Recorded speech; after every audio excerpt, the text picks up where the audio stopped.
நம்ம Muthuvan கேமராஸ்ல box pieces collections எக்கச்சக்கமாவே வந்திருக்குங்க. இங்க பாருங்க எல்லாமே வந்து பாத்தீங்கன்னா பாக்ஸ் பீசஸ் கலெக்ஷன்ஸ் தான்.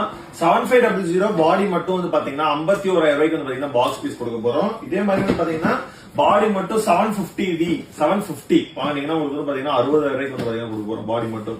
இதே மாதிரி வந்து பாத்தீங்கன்னா நிக்கால 3400 வித் லென்ஸோட 22,000 ரூபாய் கொடுக்க போறோம். 3300 வந்து பாத்தீங்கன்னா 22,000 ரூபாய்க்கு கொடுக்க போறோம். இதே மாதிரி நிக்கால 5600 பாக்ஸ் யூனிட் வாங்கிட்டு இருக்கீங்கன்னா 36,000 ரூபாய் கொடுக்க போறோம். அதே மாதிரி வந்து பாத்தீங்கன்னா கேனல 1300 வைஃபை சப்போர்ட்டோட வாங்குற மாடல் வந்து பாத்தீங்கன்னா 22,000 கொடுக்க போறோம். 90D demo unit 2 unit stock இருக்குங்க. ரெண்டுமே வந்து பாத்தீங்கன்னா பிராண்ட் நியூ கண்டிஷன்ல தான் இருக்கு உங்களுக்கு. இது வந்து பாத்தீங்கன்னா 135 ஓட 85 ரூபாய் பட்ஜெட்லயும் 24-105 ஓட 78 ரூபாய் 80 ரூபாய் பட்ஜெட்லயும் நம்ம வந்து பாத்தீங்கன்னா கொடுக்க போறோம். 3000D and 4000D இதெல்லாம் வந்து பாத்தீங்கன்னா low price models. 700D 200D mark இதெல்லாம் 4K ஓட வருது. ஆஃபர்ல 44 ரூபாய் கொடுத்துட்டு இருக்கோம். எல்லாமே வெனஸ்டே ஆஃபர்ல கொடுத்துட்டு இருக்கோங்க. வேணும்னு நினைக்கிறவங்க சீக்கிரமா கால் பண்ணுங்க. Complete back battery charger stop rope பண்ற ஆக்சரிஸ்